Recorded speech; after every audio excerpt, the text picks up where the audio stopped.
Bienvenidos a una nueva edición de Chat Económico por Señal U, el canal de la Universidad Nacional de Cuyo. En esta nueva ocasión para seguir analizando la realidad económica argentina con todo lo que eso implica, ni más ni menos que en los últimos 7 días, lo que ha venido aconteciendo en materia de política económica, el acercamiento, las reuniones con el Fondo Monetario Internacional, nuevos anuncios por parte del Gobierno Nacional para de alguna manera incentivar el consumo o, como dice el presidente de la Nación, intentar recuperar el poder adquisitivo de los salarios fundamentalmente, con aumentos de asignaciones, algunas ayudas específicas, algunas medidas que en algunos sectores causan bastante malestar, en otros quizás no tanto, pero la idea es, en el día de la fecha, seguir analizando la realidad económica nacional con todo lo que eso implica, repito, y de a poco nos vamos acercando a las elecciones del mes de noviembre. Y esto no es un dato menor, porque estamos en esta coyuntura del día a día, en un proceso eleccionario que no es un dato menor en la Argentina. Para esto, en el día de la fecha, tenemos como entrevistado de lujo, ni más ni menos que al mismísimo Juan Carlos de Pablo. Bienvenido, Juan Carlos, un placer. ¿Cómo estamos? Bien, pero muy bien. Bueno, yo hacía una breve introducción de un poquito de lo que viene ocurriendo en los últimos días, aumento de asignaciones que se suma a todos estos anuncios que viene haciendo el Gobierno Nacional, un bono para los jubilados, créditos a tasa cero para asalariados, aumento del mínimo no imponible de ganancias, bueno, y una serie de medidas o anuncios que viene generando el gobierno después de lo que ocurrió en las PASO. Es como, según lo que dice mi tía, que no es la tía Carlota, por cierto, está apretando el acelerador a medida que se acerca la curva. Bueno, si seguimos así, va a ganar con el 100% de los votos, porque hasta yo espero que, ligar algo, cosa por el estilo. Bueno, fuera de broma. Esto va de la política de la economía. Lo del 12 de septiembre fue muy importante. Junto por el Cambio le ganó por 9 puntos porcentuales al oficialismo. Hacen muy bien los dirigentes de Junto por el Cambio de estar atentos, de fiscalizar, de esto, lo otro. Pero la toma de decisiones se basa en que no tienen cómo darlo vuelta. Hagamos una distinción elemental entre posibilidad y probabilidad. ¿Es posible? Es posible. ¿Es probable? Es tan poco probable que yo no conozco a nadie tomando decisiones en base a esto. Moraleja, muy significativo, que no tenga mayoría absoluta en el Congreso, lo cual le va a dar a la oposición la posibilidad de frenar las cosas más absurdas y empezar a meter alguna legislación más sensata, cosas por eso. ¿Qué queda por delante? Un régimen presidencialista. Quedan 2 años de un gobierno debilitado, de un equipo que no funciona como equipo, y consiguientemente le está dando un techo a lo que es la política y la macro, dentro de lo cual vamos a tener que encontrar la vuelta a cada uno de nosotros. La realidad es heterogénea. No se puede hablar de cómo le va a la economía, hay de todo, hay sectores mejor, sectores peor, dentro de los sectores tipo mejores, tipo peores, etcétera, etcétera. Y en este contexto, un poco después de lo que ocurrió en las PASO, que parece que hubiera sido hace muchos años atrás, pero fue hace un par de semanas, el hecho de que automáticamente el gobierno cambiara algunos ministros, reformulara su gabinete y el mensaje que intentó dar a la sociedad de un gabinete distinto, un gobierno distinto, en la práctica vemos que es más de lo mismo. Por eso yo quiero ver, digamos, vos te das cuenta que cada partido político tiene un estilo diferente para absorber, digamos, una derrota significativa como fue la del 12 de septiembre. Bueno, el oficialismo tiene el estilo que lo estamos viendo, otro partido tiene otra cosa. Ahora, de ahí en más, quiero ver, hay más anuncios que realidades, quiero ver qué impacto tienen, cuánto les llega a la gente, cuánto cambia el voto, cuánto esto, cuánto lo otro. La verdad, hoy te digo, la probabilidad de que esto se dé vuelta al 14 de noviembre es tan chiquitita que no vale la pena para tomar, digamos así, decisiones. Bueno, veremos. Hoy después de ver el resultado de las PASO, vimos cambio de ministro, incluso cambios del jefe de gabinete, pero salvó por ahí la ropa el ministro de Economía, que por cierto tiene que seguir negociando con el Fondo Monetario Internacional y a la vez está acompañado por el jefe de gabinete, como para darle un apoyo político, teniendo en cuenta que algunos ven debilitado por ahí el rol del ministro en este contexto. Martín Guzmán tiene el título de ministro de Economía, pero no es el ministro de Economía. Argentina no tiene un ministro de Economía, que es un funcionario a cargo de la política económica. No lo tiene porque el diagrama formal del gobierno no lo pone por encima de los demás, y no lo tiene porque no tiene ascendiente intelectual sobre el resto. Punto. Muy, pero muy importante. Desde el punto de vista formal, Alberto Fernández cometió el mismo pecado que Mauricio Macri, no tener un ministro de Economía. Dentro de eso viene la negociación con el Fondo Monetario. Hagamos un poquito de historia para entender, porque yo creo que se mezclan mal informaciones, expresiones de deseo o cosas por eso. En algún momento de 2018, el ministro de Hacienda le dijo al entonces presidente Macri: no nos compra más títulos, si seguimos jodiendo nos van a vender lo que ya tienen. ¿Qué hizo Macri? Vamos al Fondo Monetario. Habló con su amigo Donald Trump, que le torció el brazo a algunos directores. La señora Lagarde, que la directora gerente, no se cansó de felicitarnos. Pero básicamente la negociación fue así.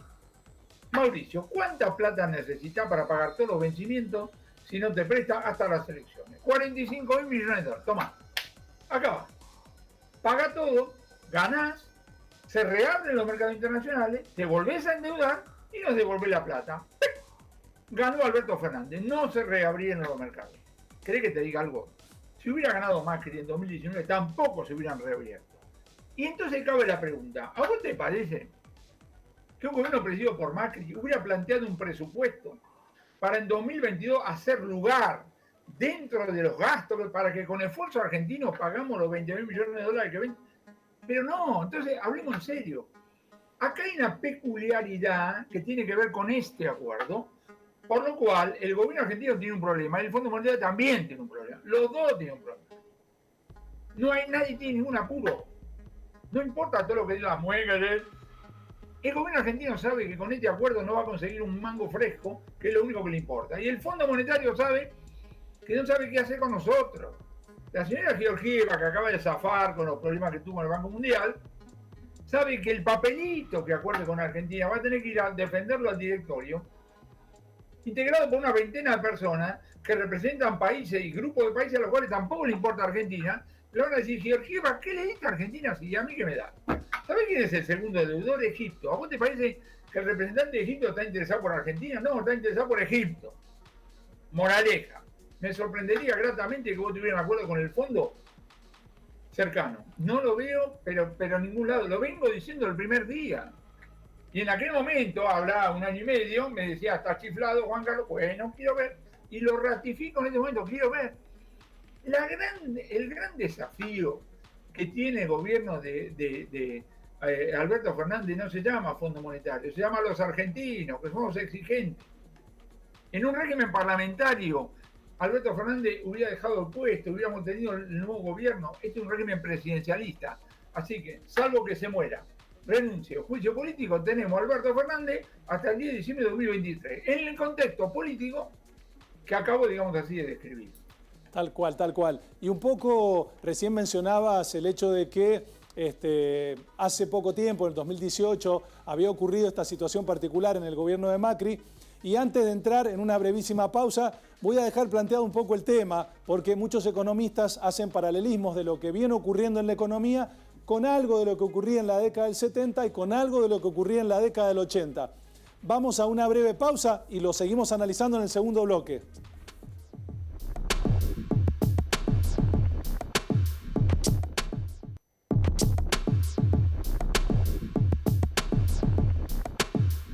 Segundo bloque de Chat Económico por Señal U, conversando y analizando la realidad económica con Juan Carlos de Pablo. La pregunta un poco era la siguiente, Juan Carlos. ¿Hay algo de paralelismo en la realidad económica actual con algo de lo que ocurría en la década del 70 y con algo de lo que ocurría en la década del 80 en parte? Es una manera de perder el tiempo, mi amigo, de distraer a la gente. Acá hay que focalizar, el aquí y ahora. El contexto político, el contexto de la política económica, la lucha por la vida de cada uno de nosotros y dónde tenemos, digamos, que mirar. Lo demás, dejárselo a los historiadores. Tal cual, tal cual.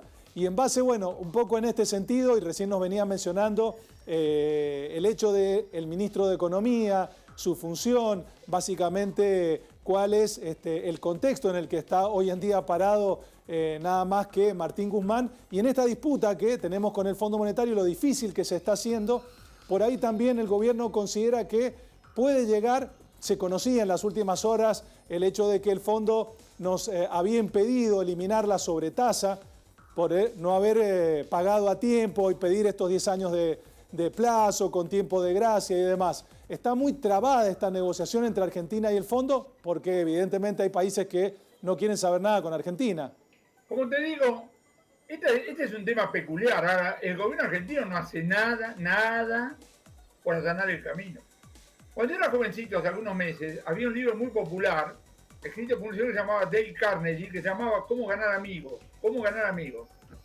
El primer consejo que te daba era el siguiente. Si vas por miel, no empieces por patear la colmena. Lo repito. Si vas por miel, no empieces por patear la colmena.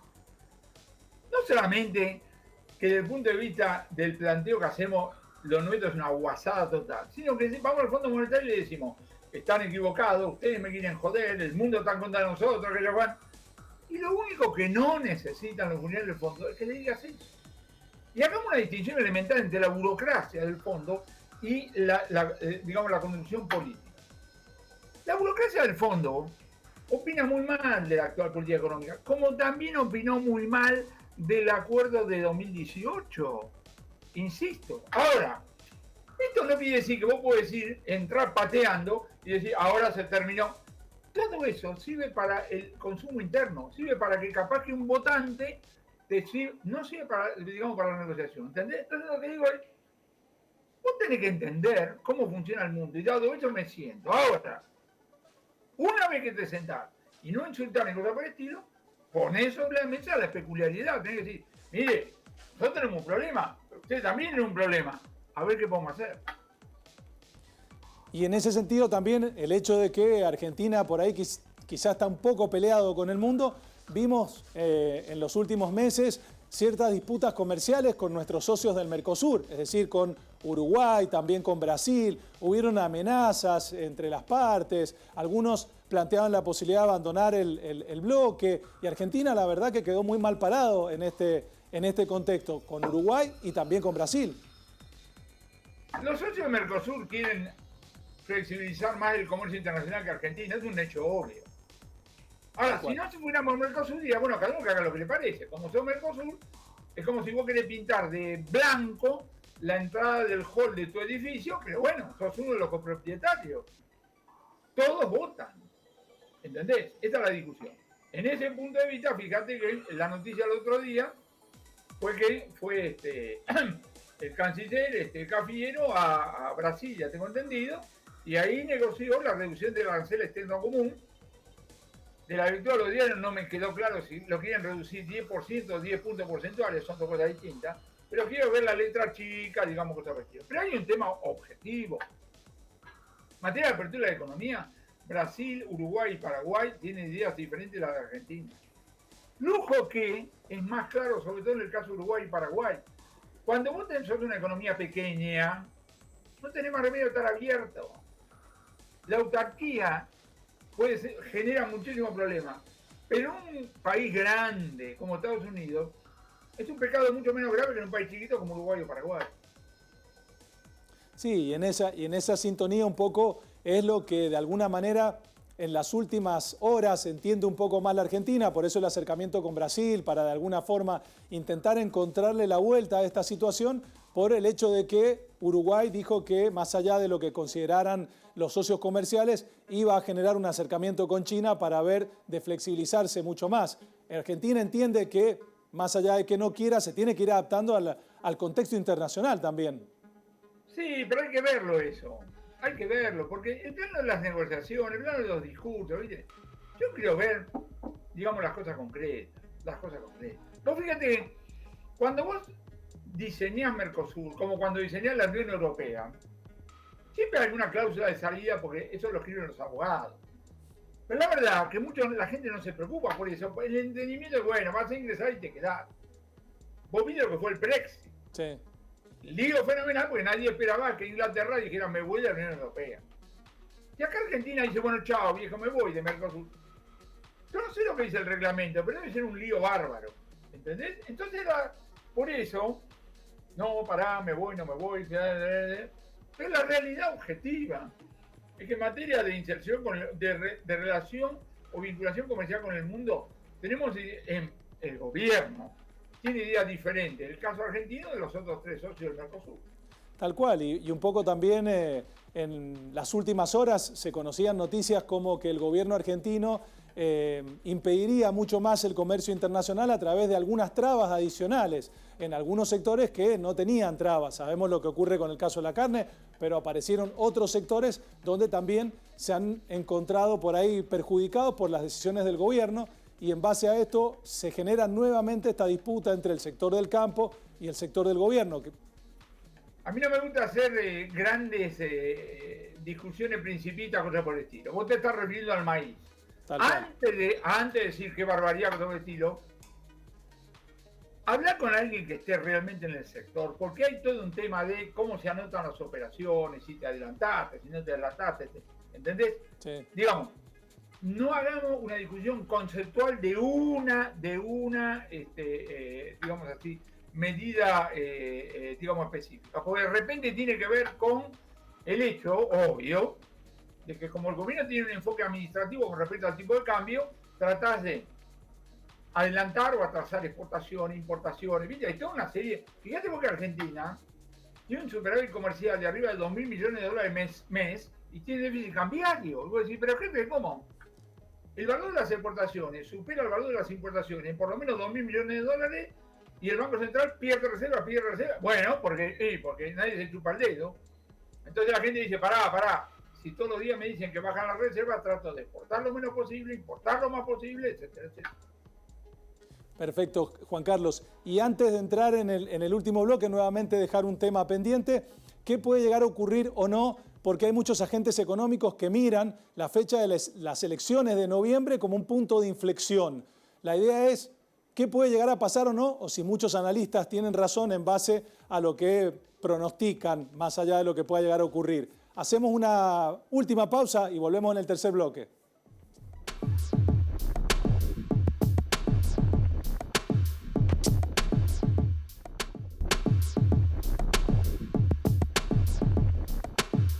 Tercer y último bloque de Chat Económico por Señal U, el canal de la Universidad Nacional de Cuyo, conversando con Juan Carlos de Pablo, y un poco hemos visto en los últimos meses analistas, algunos entendidos que dicen el dólar va a estar a 300, el dólar va a estar a 500, va a estar a 130 a fin de año, qué puede llegar a ocurrir o no, pero sabemos, Juan Carlos, que eso es hacer futurología sin ningún sustento, pero más allá de eso, ¿se puede considerar que las elecciones de noviembre pueden llegar a ser un punto de inflexión en lo que puede ser el gobierno o no?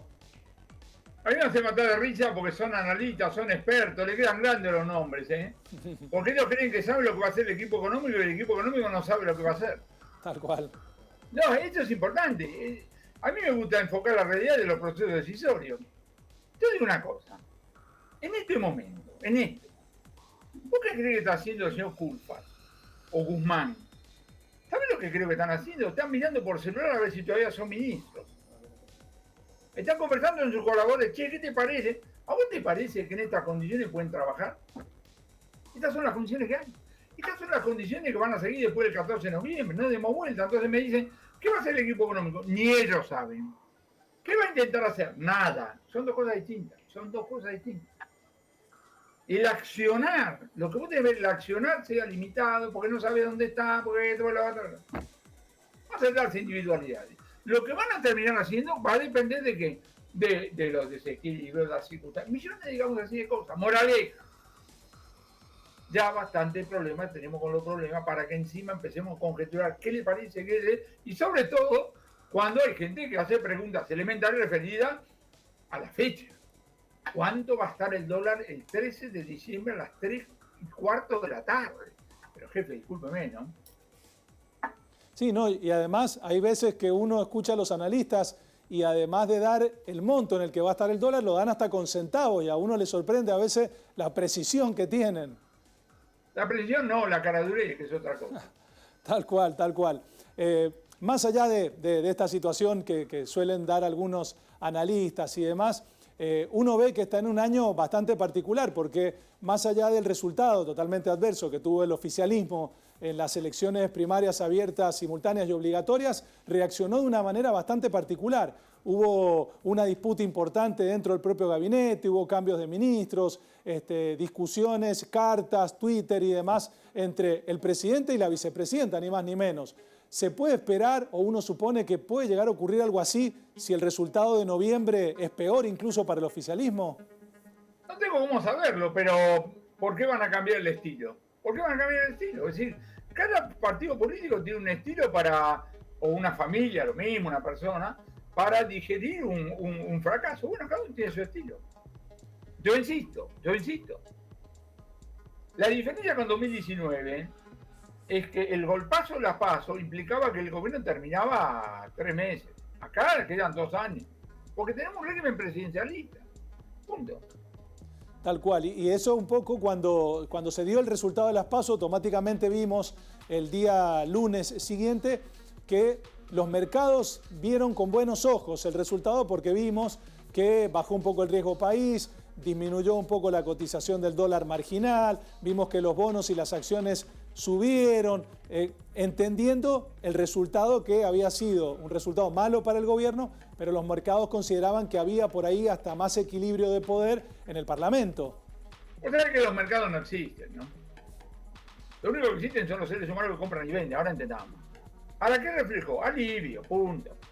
A mí cuando la gente me dice, no sabe todos los problemas que tenemos, sí, yo entiendo todo. Ahora imagínese usted, ¿cómo se sentiría hoy si el 12 de septiembre pasado el oficialismo le hubiera ganado a la oposición por 9 puntos porcentuales?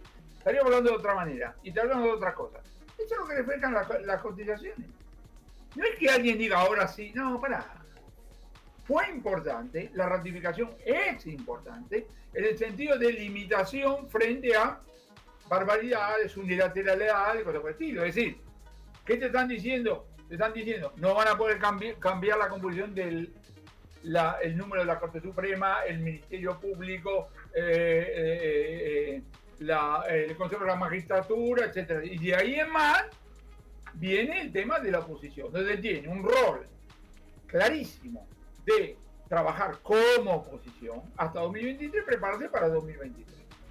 Si el Poder Ejecutivo los convoca después del 14 de noviembre para decir, muy bien, hagamos acuerdos, la oposición tiene que ir para decir, fenómeno, pero esto no es 50 y 50. Vos tenés el Ejecutivo, vos decís qué proponés y te ayudamos. No que nos sentamos a tomar un café con, nada más con todas hojas en blanco a ver qué hacemos. No funciona así. Argentina necesita un plan de estabilización en este contexto en el que vivimos, más allá de los estilos, por cómo está la economía argentina. No importa si necesita. La historia dice lo siguiente, vos para tener un programa que funcione necesitas poder político y alguien a cargo. Faltan las dos cosas. Tal cual, es cierto. Hoy no están dadas las condiciones de este punto de vista y más allá como se viene manejando el gobierno, uno espera que sigan manejándose de la misma manera y le quedan 2 años todavía al presidente de la Nación en el mandato. Y un poco para ir cerrando es lo que queda del año. Uno sabe que más allá de no hacer pronósticos, uno dice el Fondo Monetario Internacional, el Banco Mundial en sus últimos informes disminuyen un poco el nivel de crecimiento que habían pronosticado para Argentina este año, disminuyen incluso el nivel de pronóstico para el año que viene de crecimiento, elevan los porcentajes de inflación para este año y el año que viene, que por cierto son mucho más altos que el del presupuesto, y hasta incluso nos sorprenden hablar hoy de un 50% o 40% de inflación para el año que viene. Estamos en un podio sumamente malo, Argentina, en el 40-50% de inflación. Yo nunca leo al Fondo Monetario, al Banco Mundial o lo que vos quieras para saber lo que nos pasa a nosotros. Los únicos que sabemos lo que nos pasa a nosotros somos nosotros. Ellos tienen que aprender. Hace unos días salió un artículo de Financial Times, Medio Mundo. No saben nada de nosotros que no sepamos nosotros. Olvídate de todo eso. El Fondo Monetario acaba de publicar hace unas horas el World Economic Outlook, la actualización que hace de los países miembros a octubre. El PBI. Yo siempre miro por aplicación de la ley de los grandes números el mundo. El mundo. Acaba de decir, tengo el dato acá, lo mismo que dijo hace 90 días. El PBI del mundo de este año va a crecer más o menos 6%. Y el año que viene menos. Cualquier pibe de jardín de infantes hubiera dicho lo mismo. El otro día sale la estimación del Banco Mundial que dice, el PBI este año de Argentina va a crecer, ponerle 7, y el año que viene 2. Entonces los diarios dijeron desaceleración. ¿Pero qué querés? En 2019 el PBI cayó 10%. Este año recuperó 7. ¿Qué? Estamos en tasas chinas, 7, 7, 7. No se lo ocurre a nadie. Entonces es lógico que después de un año de recuperación, tenga un año de mucha menor recuperación. Y ojalá sea así. Bueno, Juan Carlos, la verdad que como siempre, un placer, un honor que hayas estado compartiendo una jornada de chat económico con nosotros, con Señal U, y desde ya te agradecemos el ratito de haber estado analizando la realidad con nosotros y será hasta otra oportunidad. Muchísimas, pero muchísimas gracias. Un abrazo para todos, cuídense, ¿eh? Gracias, gracias Juan Carlos. Hablábamos con Juan Carlos de Pablo, docente universitario, escritor, economista, de qué viene ocurriendo en la realidad económica, qué nos espera, qué está haciendo el gobierno, cómo lo afectó el resultado de las elecciones, cuál es el estilo que tiene el gobierno nacional y de hecho qué es lo que puede llegar a ocurrir en base a ese propio estilo. Y lo que podría ocurrir con un Congreso bastante más equilibrado, producto de por lo menos lo que vimos en las elecciones primarias. Veremos qué ocurre allá por noviembre con la elección general y el resultado que obtenga. Más allá de eso, lo que también ocurre con el ministro Guzmán, las negociaciones con el Fondo Monetario Internacional y un poco de todo de esta realidad económica que no nos deja de aburrir. Argentina es un país que tiene y mucho en materia económica para analizar. Desde ya, muchísimas, pero muchísimas gracias y será hasta la semana que viene.